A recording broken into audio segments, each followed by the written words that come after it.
저희 두 사람 사랑하는 사이고요. 하여튼 저희 나름대로 진솔하게 사랑하고 있습니다. 저희는 만남을 귀하게 여기고 믿고 있습니다. 그리고 진심을 다해서 만나고 사랑하고 있습니다. 네, 지난 2017년 홍상수 감독의 이 말, 세간을 떠들썩하게 했습니다. 직접 공식 석상에 함께 나와 배우 김민희 씨와는 사랑하는 사이라고 대중 앞에서 얘기한 겁니다. 이후 홍 감독은 아내를 상대로 이혼 소송까지 냈습니다. 결과는 기각. 외도 중인 홍 감독이 결혼 생활 파탄에 주된 책임이 있기 때문에 이혼 소송을 낼 자격조차 없다는 법원의 판단입니다. 그렇다면 외도 후 다시 집으로 돌아온 아내의 경우는 어떨까요? 남편이 경제권을 너무 조인다며 이혼 소송을 냈다고 합니다. 외도에 얽힌 각종 이혼 소송과 위자료에 대한 모든 것, 오늘 판결의 재구성에서 알아보겠습니다. 사례로 하나하나 사례로 살펴보겠습니다. 사실 믿음을 저버리는 행동을 하는 건 결혼 생활에서 굉장히 치명적이죠. 그런데 두고두고 발목 잡히는 사연이 있습니다. 위원님, 먼저 한 부부의 사연이라고요? 예, 60대 부부의 사연입니다. 81년 6월에 그 혼인신고했으니까 60대 맞는 것 같습니다. 네. 그분들은 슬하에 2명의 딸이 있었는데 이 남편 같은 경우는 그 혼인 초기에 아이들이 어렸을 때 아내를 비하하는 발언을 자주 했던 것 같습니다. 그러다 보니까 아내 입장에서는 상처를 많이 받았죠.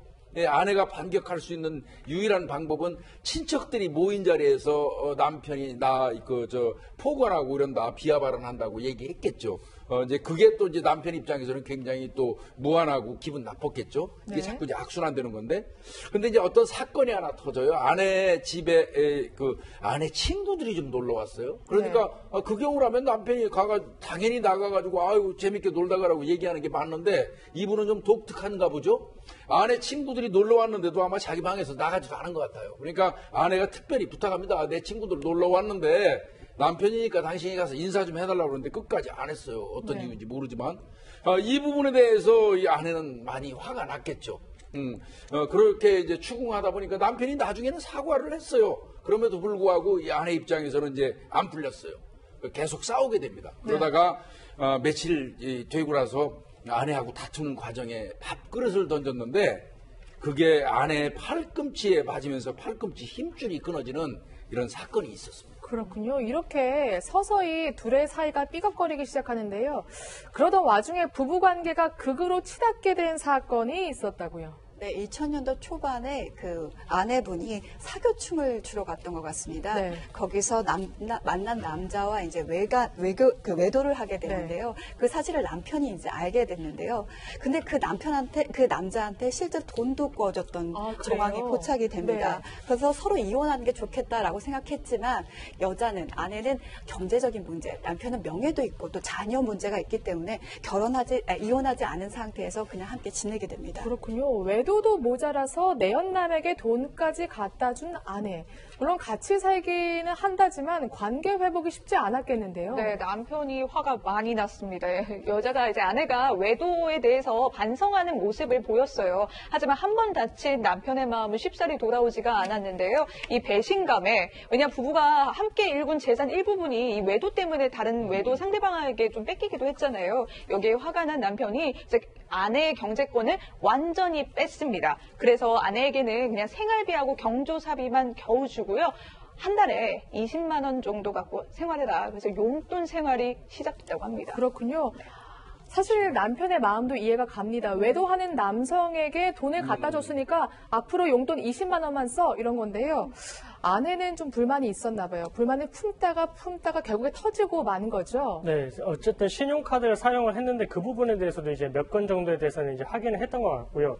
그리고 용돈으로도 100만 원을 요구를 했는데 그 부분이 받아들여지지 않았던 것 같습니다. 네. 그래서 이제 소비를 자유롭게 못하다 보니 별것까지 이르게 됐고, 그리고 아내분이 참다가 이제는 이혼과 재산분할 청구, 그리고 위자료로는 또 5천만 원을 요구하는 소송을 제기를 했었습니다. 그렇군요. 그러니까 남편이 결국에 아내가 불만을 제기하자 용돈을 40만 원으로 올려줬는데도 아내는 만족하지 않았나 보네요.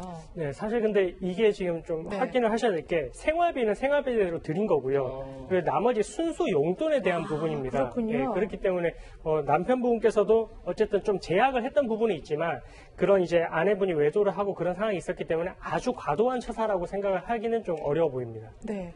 사실 답답한 아내의 심경도 이해가 가지만 이렇게 배신감을 느낀 남편도 아주 이해가 가는데요. 네. 김남비 취재팀장, 네. 법원은 그러면 아내의 이혼 청구에 대해서 어떻게 판단을 했습니까? 물론 이제 용돈 때문에 이 적은 용돈을 살 수 없다 이렇게 하면서 이제 더 이상 결혼 생활 유지할 수 없다 이혼 소송한 거잖아요. 근데 법원의 판단은 남편의 손을 들어줬습니다. 그러니까 이 이혼 위자료와 이혼님 위자료 소송을 모두 기각했는데요. 그러니까 이혼을 청구할 책임이 없다라는 겁니다. 이유가 없다라는 겁니다. 그리고 이제 아무래도 과거 외도를 했던 그 아내의 잘못을 조금 더 살폈던 건데요. 그리고 특히 이 월 40만 원, 용돈 좀 올려줬잖아요. 이 40만 원이 적지 않다라는 거예요. 그러니까 이런 경제권을 빼앗겼다. 더는 살 수 없다라는 아내의 주장이 받아들여지지 않고 기각이 된 겁니다. 그렇군요. 그럼 변호사님, 경제권 제약보다는 외도의 책임이 더 크다 이렇게 판단한 거라고 보면 되겠습니까? 사실 재판부에서는 네. 이제 유책을 판단을 하게 되는데 외도를 했다는 부분이 당연히 유책이 더 크죠. 그렇기 때문에 아내 부분에 대해서 이제 어쨌든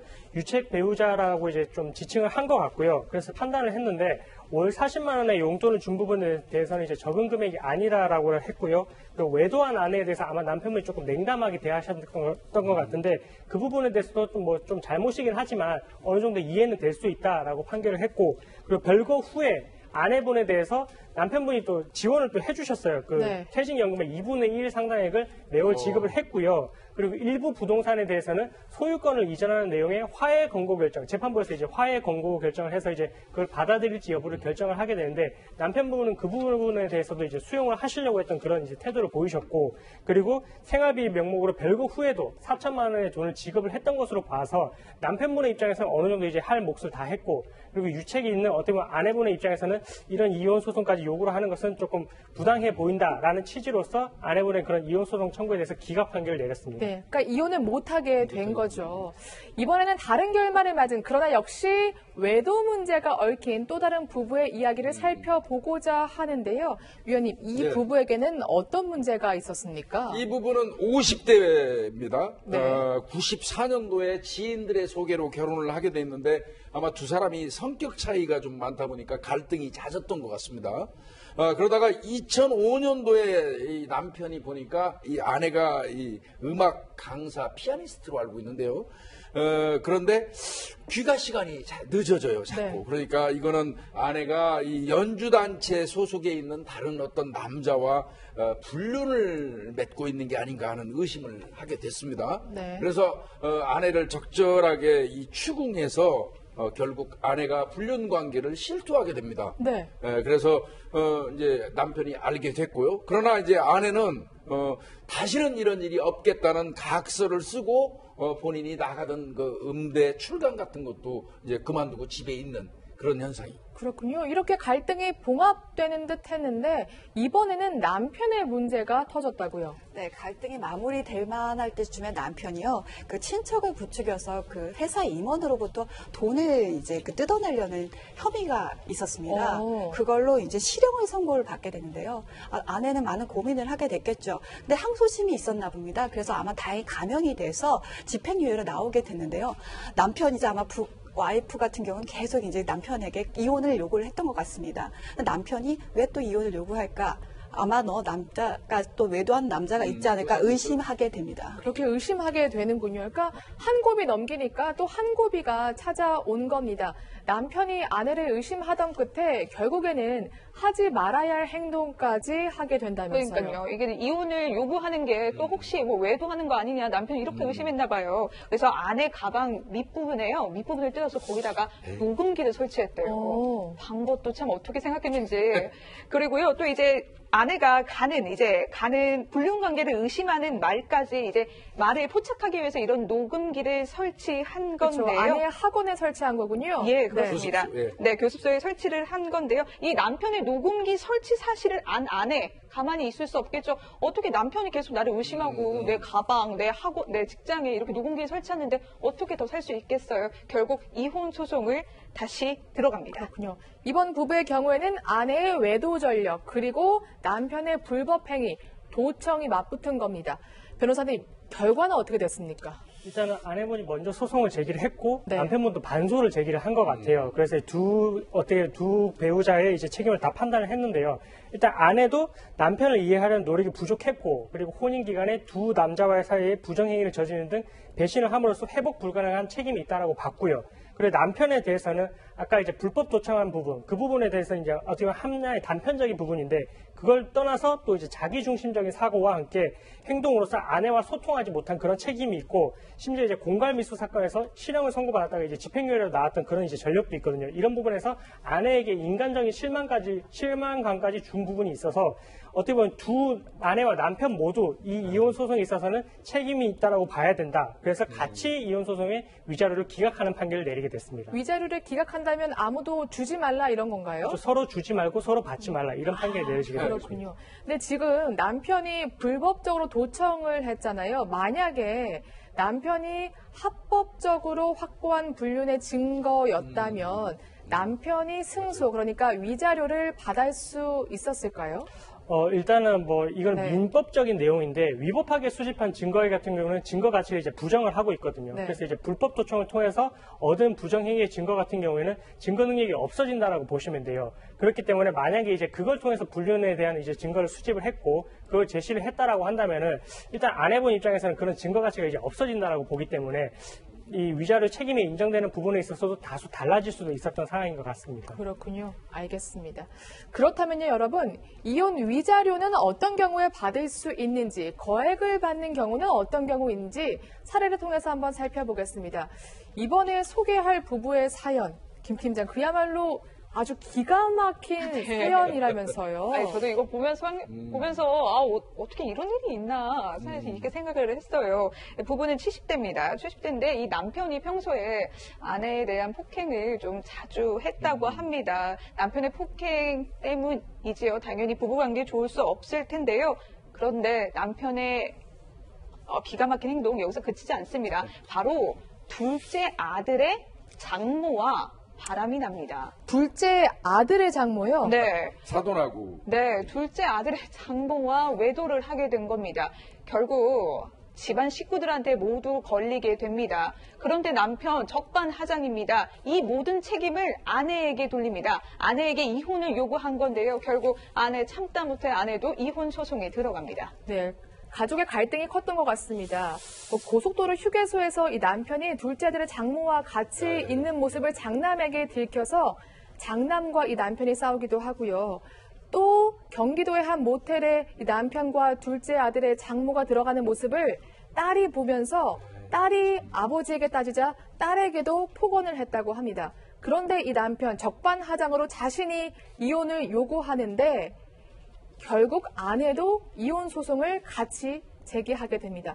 변호사님, 이 사례는 뭐 볼 것도 없이 폭행도 하고 외도도 하고 거기에 뻔뻔함까지 갖춘 남편 책임이 클 것 같은데요. 네, 그래서 재판부에서 남편에게 위자료 5천만 원을 지급하라는 명을 내렸는데요. 네.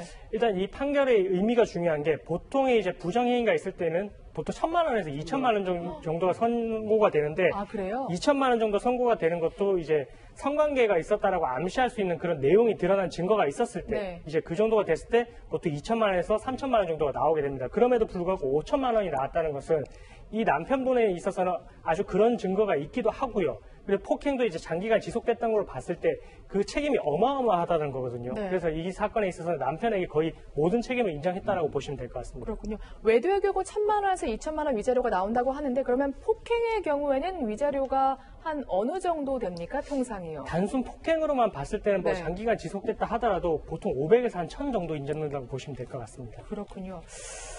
네, 제가 생각하기에는 약간 적지 않나 이런 생각도 드는데, 어쨌든 다음 이야기로 넘어가 보겠습니다. 실제로 김 팀장, 네. 간통죄가 폐지됐잖아요. 그 네, 이후에 그렇죠. 약간의 이혼의 풍토가 좀 바뀌고 있다 이런 얘기가 들리던데요. 맞아요. 그 이제 상간남, 상간녀라고 하죠. 이 위자료 청구 소송도 하나의 방법으로 꼽히고 있는데요. 이 되게 증거 수집이 굉장히 중요해요. 아까 사실 뭐 녹음기 설치 뭐 이런 얘기도 나왔습니다만 증거 수집이 굉장히 중요해서요. 문자나 CCTV 이런 카드 내역 등으로 이게 증거를 모아서요. 이런 증명할 증거를 모아서 이게 위자료 청구 소송을 할 수도 있다고 하니까요.